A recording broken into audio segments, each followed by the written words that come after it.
అండి ఇది పూణేలో భండార్కర్ ఇన్స్టిట్యూట్ అని పెద్ద లైబ్రరీలా ఉంటుందండి. అందులో రీసెర్చ్ సెంటర్ అన్నీ కలిపి ఉంటాయన్నమాట. దానికి వెళ్ళాము. అది కూడా మీకు వీడియో రూపంలో ఇలా అందిస్తున్నాను అనమాట. ఇది చదువుకునే పిల్లలు ఎవరైనా సరే వెళ్ళి చూడొచ్చు.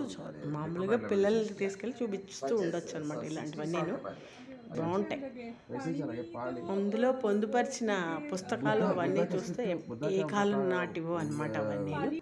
అవన్నీ చూస్తే చాలా గర్వంగా ఉంటుంది మనకు కూడా. ఇక్కడ కొనే బుక్స్ అన్నీ ఉన్నాయి. అవన్నీ మా వారికి ఇంట్రెస్ట్ కదా, అందుకు వెళ్ళాము. అక్కడ అవి కూడా చూసి వచ్చాం. అక్కడ పుస్తకాలు అవి కూడా ఉన్నాయి. మా వారు కొనుక్కున్నారు. పుస్తకాలు అవిను బాగున్నాయి. మనకు ఆ పుస్తకాలు అవి తెలీదు, బజార్లు అంటే బాగా తెలుసు.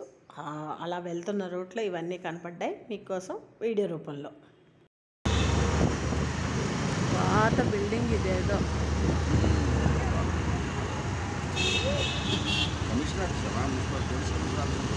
కమిషనర్ ఆఫీసా ఇక్కడ ఉంటుంది. ఇదిగో బోర్డు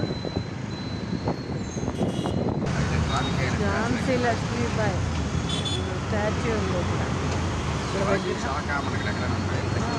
లక్ష్మీబాయిని ఇక్కడ వచ్చారు. ఓంకారేశ్వర టెంపుల్ దగ్గరికి వస్తున్నాం. కోవెల అదే ఓపెన్ చేసలేదు, మేమే లోపలికి వెళ్ళలేదు. బయట నుంచి దండం పెట్టేసుకున్నాం.